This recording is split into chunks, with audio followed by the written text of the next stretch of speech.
Hey everyone, this is Tim here, back with a review of the LEGO Ninjago 70671 Lloyd's Journey.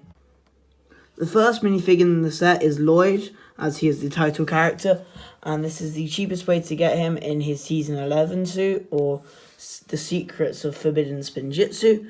And as you can see, he has pretty nice detailings on the torso, as well as the legs. And if we remove this torch accessory, you get a good look at that. It looks quite traditional, and it kind of reminds me of other seasons, like Tournament of Elements in a way. And I think it looks really cool, and it looks very ninja-y to me, which I always think is quite a good thing, as obviously they are ninja.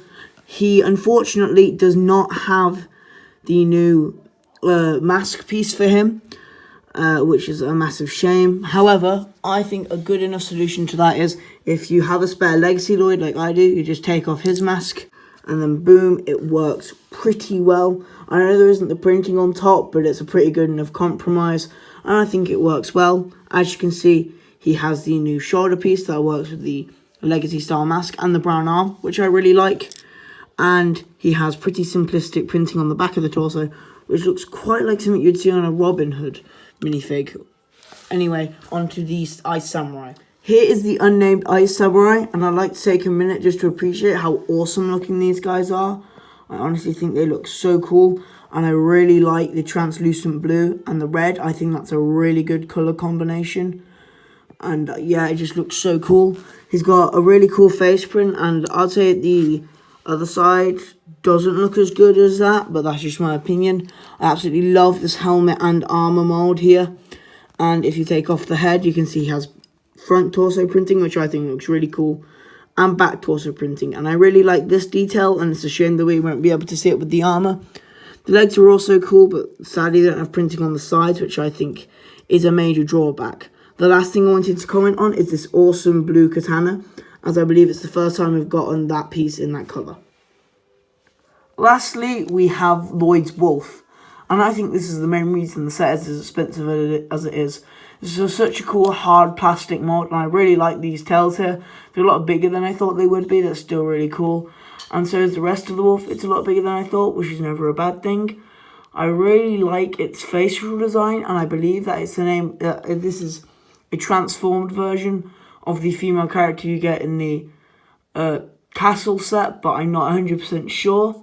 I really like this design on the face with the markings there and there, but annoyingly, some of the printing got a tiny bit scratched off on mine, which I don't know how that happened, but it did, which is quite annoying, but it still doesn't take away from this awesome animal. The first thing in the build is this little ice prison kind of thing for the golden sword, which I think is such an awesome recolor of that piece. I'm so glad we finally got it in gold. But I have a slight problem with this build, and that is if you pick it up, the sword will slide right through, and then if you try to put it back, then the sword gets trapped there. It's quite annoying, and it's quite hard to get the sword out now, and it will most likely be damaged in some way. I finally got the piece out, and it is a little bit damaged. The camera won't focus and pick it up, which is a shame, but it is definitely scratched a bit, so I'd recommend not putting the sword in there. Here is the main build, this mini little fortress kind of thing. I think it's cute. I really like how it's built up and symmetrical on both sides. I especially like these spike pieces here, and I really love the red recolor of the first order piece. I also like the use of these Chima claw pieces. I think that's what they are. And the build up overall is nice. I feel like the brown there shouldn't really be brown. I don't know, it looks a bit odd to me, but not that big of a deal. The fact that these colours are only in grey isn't a problem here, as it kind of matches with the colour of the base. And yeah, I really like this crossbow here. Also has a stud shooter, which works, you know, like how any stud shooter works. I'm sure you've probably seen them before.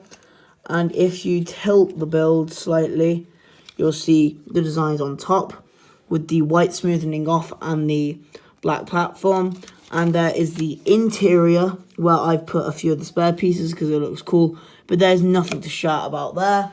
And now let's get onto the box before the final verdict. Here is the front of the box, and there's the back of the box with the awesome artwork there, and it still looks like it's like a comic or like a manga style grid, which I think is really cool. Overall, the set is a pretty mixed bag for me. While I really like the minifigures and this awesome wolf, I feel like the build is very lackluster, and I feel like it should be a lot more of it.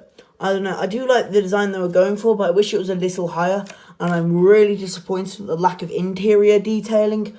That's just my opinion. I do like the crossbow and these pieces recolored in the dark red though, and the use of these spike pieces here. And it is the cheapest main retail way to get an Ice Samurai minifig, and the cheapest way to get it with armor.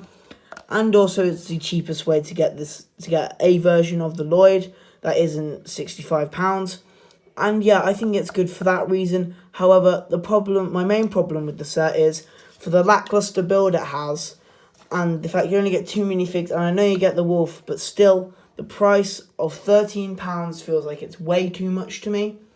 I feel like the set should cost £10 at the most.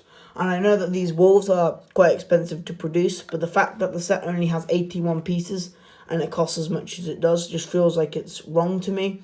And even if the build is a bit bigger or if it had large parts, I would kind of let it off. But considering it's so small and like lacking, I kind of can't, rate it too much.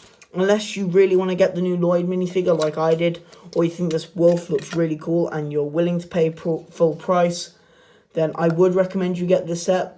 But if you're umming and ahhing about it and you think it's cool, I would say wait until it goes on a discount, because the price of £13 just feels like it is way too much for what you get. And honestly, I can't really rate this set highly. I mean, I wouldn't recommend it unless you got it at a good enough deal. Anyway, that is it for my thoughts on this set. Overall, a bit of a mixed bag set. I do like to give smaller sets the benefit of the doubt, but I feel like this one really should be more than what it is. Anyway, thanks for watching, and I'll see you in my next review.